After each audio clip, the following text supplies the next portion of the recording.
The morning sun slowly began to rise over the dusty plains of the White Pine Ranch. A soft breeze whispered through the tall grasses, and the world felt peaceful, as if it were holding its breath. Jake sat outside his small cabin, looking out at the horizon, the soft morning light making the whole landscape seem alive. He had been awake since before dawn, as was usual for a cowboy. Jake was a young man just 25 with a lean but strong build. His face was tanned from years of working in the sun, and his dark eyes held a quiet determination. He'd grown up on this land, raised by his parents to work hard and live off the land. His parents were long gone, but the ranch had remained his life. He had always loved the open skies, the freedom of the wild, and the quiet routine of caring for the cattle. But today was different. As Jake took a deep breath, savoring the crisp morning air, he noticed something in the distance. A wagon was making its way toward the ranch. It was an old wagon bouncing along the uneven dirt road. As it got closer, Jake could make out the figure of his sister-in-law, Clara, sitting in the driver's seat, the reins held loosely in her hands. Beside her were the twins, Hank and Clara's children. They were too young to understand the weight of what had happened, but their loud giggles and shouts filled the air as they bounced around in the back of the wagon. Jake stood up, brushing off his pants as he walked toward the approaching wagon. He knew something was off the moment he saw it. Clara's face wasn't its usual bright, warm smile. It was lined with exhaustion, worry, and something deeper, something Jake couldn't quite place. When the wagon stopped in front of him, Clara climbed down and the twins tumbled out, racing toward Jake with their usual excitement. "Uncle Jake!" the older twin Timmy shouted, running straight into his arms. "I missed you." Jake smiled and picked up Timmy, swinging him around. The boy's laughter filled his heart, making him forget, if only for a moment, the tension that had settled between him and Clara. "Good to see you too, Timmy," Jake said, his voice warm. Clara gave a small, forced smile as she watched her children, but there was something in her eyes that Jake couldn't ignore. She wasn't just tired, she seemed lost, as if her world had been turned upside down. "Jake," Clara said, her voice soft, almost apologetic. I didn't know where else to go." Jake tilted his head, a feeling of unease growing in his chest. Clara rarely showed such vulnerability. She was usually the strong, dependable woman who could handle anything. She had to be, especially with Hank gone so often. He glanced at the wagon, his eyes landing on the lame horse that had been pulling it. The poor animal limped slightly with each step, clearly exhausted. Jake frowned. It was odd to see a horse in such bad shape, especially considering Hank's usual care for his animals. Hank had always been particular about his horses. "Where's Hank?" Jake asked, his voice a little rougher than he intended. Clara's face faltered. She glanced down at the ground for a moment, as if unsure of how to answer. Then slowly she lifted her eyes to meet his. "Hank isn't coming, Jake," she said, her voice barely above a whisper. He's gone." Jake's heart skipped a beat. "Gone? What did she mean by gone?" "Gone?" he repeated, his mind racing. "What do you mean by gone?" Clara's lips trembled as she looked up at him. "He left, Jake, left us. He couldn't take it anymore. The ranch, the work, everything, he packed up and left." Jake stood frozen for a moment. He couldn't quite understand what Clara was saying. Hank had always been a man who never gave up on anything, especially not on his family or his land. To hear that he had just left without a word seemed impossible. "But why?" Jake asked, his voice low. "Why would he leave?" Clara sighed and wiped her forehead with the back of her hand. "I don't know.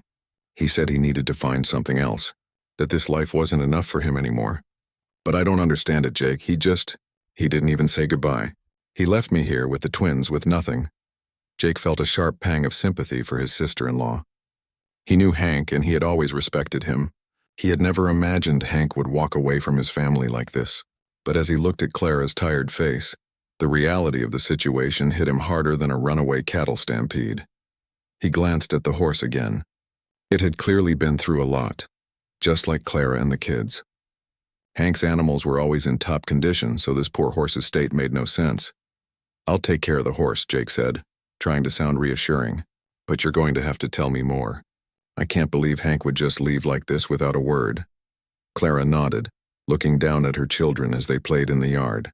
The twins were laughing and running in circles, their small faces lit up with joy, completely unaware of the pain their mother was carrying. "I know, Jake," Clara said, her voice soft. "I don't understand it either, but there's nothing more I can do. He's gone. I couldn't stay there by myself. Not with everything happening. I thought maybe you could help." Jake nodded. He wasn't sure what to say to make this better, but he knew one thing for certain. Hank was gone, and now it was up to him to help Clara and the kids. He had never imagined that his quiet life on the ranch would turn into something like this. He set Timmy down and walked over to the lame horse, his mind working quickly. "Clara," he said, turning back to her, "we'll figure this out. But first, let's get this horse some rest. Then we can talk about the next steps." Clara smiled weakly and nodded, grateful for his calm and steady presence. She watched as Jake gently led the horse to a nearby stable, his strong hands carefully checking the animal for injuries. As the sun continued to rise higher in the sky, Clara sat on the porch watching Jake tend to the horse. Her heart ached with the weight of the situation, but there was a small flicker of hope in her chest. Maybe, just maybe, Jake could help her put the pieces of her broken family back together. Jake didn't know what lay ahead, but he did know one thing. He wouldn't leave Clara to face this alone. Not now, not ever. The day passed slowly, the sun climbing high into the sky, casting long shadows across the ranch. Jake had spent the morning tending to the horse, examining its injuries and giving it water. The poor creature had clearly been overworked. It limped badly, and its coat was matted with dirt and sweat, evidence of long days under the harsh sun. Jake knew it would take some time for the horse to recover, but he was determined to do what he could. Clara sat on the porch, her eyes distant, lost in thought. The twins had grown quiet for a while, playing in the yard under the watchful eye of their mother.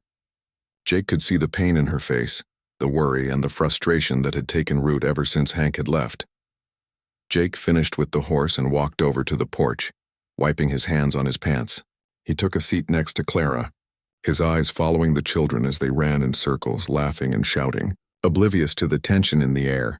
"Clara," Jake began, his voice gentle, "I know this isn't easy, but we've got to figure out what's going on with Hank. He wouldn't just leave without a reason. Something must have happened." Clara's eyes flickered to him and she nodded slowly. "I don't know what happened, Jake. We've been fighting a lot lately, but I never thought he'd actually leave. He's always been so strong, so steady. But the ranch, it's been harder lately. The cattle are getting sick, and the land isn't producing like it used to. Hank has been different, and then one day he just packed his things and left." Jake nodded. He had heard rumors of trouble on the ranch, but he hadn't imagined it was this bad. Hank had always been a tough, reliable man, one who never backed down from a challenge. For him to just leave without a word seemed like something must have pushed him over the edge. "Where did he go?" Jake asked. Clara shook her head, wiping a tear from her cheek. "I don't know. He didn't tell me. I don't even know if he'll come back. He said he needed to figure things out, that maybe he wasn't cut out for this life anymore." Jake frowned. Hank had always been a man who took pride in the ranch, in the land. The idea that he would give up so easily didn't sit right with him. There had to be something more to it. "I'm going to find him," Jake said, standing up. "He's not the kind of man to just disappear without a trace. I'll track him down." Clara looked up at him, her eyes wide with worry. "Jake, please don't. It's dangerous out there. The roads are rough and no one knows where Hank is. I don't want you to get caught up in this." Jake looked down at her, his expression softening. He understood her fear, but he also knew that Hank wouldn't want him to just sit back and do nothing. "I'm not going to let him stay out there alone," Jake said firmly. "You've got the twins here, and I can't leave you to handle everything by yourself. But Hank needs someone who understands him, someone who can get through to him. I'm going after him whether he likes it or not." Clara opened her mouth to protest, but then she seemed to change her mind. She nodded, her face a mixture of relief and sadness. "I just don't want you to get hurt, Jake. I know how much you care about Hank, but be careful." Jake gave her a reassuring smile. "I will. I promise." With that, he turned and walked toward the stable, gathering his things. He saddled his horse quickly, checking the supplies in his bag: water, food, a blanket, and a few extra tools. He wasn't sure how long this journey would take, but he knew he had to bring Hank back. For Clara, for the twins, and for the ranch. As Jake mounted his horse and rode out of the yard, he glanced back at Clara, who was standing on the porch, watching him leave. The wind rustled her hair and her expression was unreadable. Jake didn't want to leave her in such uncertainty, but he had no choice. He had to find Hank. The journey was harder than Jake had anticipated. The roads were rough and the sun beat down relentlessly, making every mile feel like an eternity. But Jake was used to the hardship of life on the ranch. He had spent his whole life working hard, never backing down from a challenge. Finding Hank would be no different. The first place Jake went was the nearest town. It wasn't much, just a few dusty buildings and a saloon, but it was a good place to start. He asked around, but no one had seen Hank. Some of the townsfolk recognized him, but no one had heard any news of Hank since he had left the ranch. Jake wasn't surprised. Hank wasn't the type of man to stay in one place for long. The next day, Jake rode out to the hills where he knew Hank sometimes went when he wanted to be alone. The area was rugged with deep canyons and steep cliffs. It was a place where a man could hide if he really wanted to. Jake spent hours searching the area, calling out Hank's name, but there was no answer. The land seemed empty, as if it were hiding its secrets from him. Just as Jake was about to give up and head back, he spotted something in the distance, a small cabin, tucked away in a remote corner of the hills. It was a place he recognized. It was Hank's cabin. Jake urged his horse forward, his heart pounding in his chest. He had found Hank. When he reached the cabin, Jake dismounted and tied his horse to a post. He approached the door cautiously, unsure of what he would find inside. He knocked, but there was no answer. Slowly, he turned the handle and pushed the door open. The cabin was small and simple, just like Jake remembered. The walls were made of rough wood, and there was a single bed in the corner with a worn-out blanket. The fireplace was cold, and there were a few scattered belongings on the table. But there was no sign of Hank. Jake's heart sank. Had he come all this way for nothing? Then he heard a noise behind him. He turned around quickly, and there, standing in the doorway, was Hank. Hank looked different. His face was pale, and his clothes were dirty. He had the look of a man who hadn't taken care of himself for far too long. But there was something else in his eyes. A weariness, a sadness that Jake had never seen before. "Hank," Jake said, stepping forward. "What are you doing here? Why'd you leave?" Hank's eyes flickered, and for a moment it seemed like he might say something. But then he just shook his head. "I couldn't do it anymore, Jake. I couldn't keep pretending that everything was fine. I wasn't the man I thought I was. I thought I could make it work, but I was wrong." Jake walked closer, his voice calm but firm. "You don't have to do this alone, Hank. You've got people who care about you. Clara, the kids. They need you. We need you." Hank didn't answer right away. He just stood there, his shoulders slumped, looking out the window at the hills. Finally, after a long silence, he spoke. "I know," he said quietly, "but I didn't know where else to go. I felt like I was failing them, failing everything. I couldn't be the man I thought I was supposed to be." Jake stepped forward, putting a hand on Hank's shoulder. "You don't have to be perfect, Hank. You just need to come home."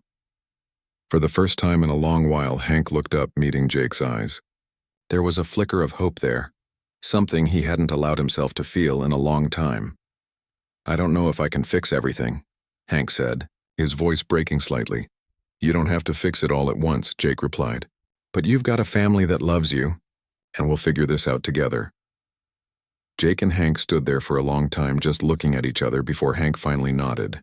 Without another word, Jake led his friend back toward the horse. The journey home would be long, but for the first time in weeks, Hank felt like maybe, just maybe, things could get better. The ranch wasn't perfect, and the road ahead would be hard, but they would face it together. And that, Jake knew, was enough.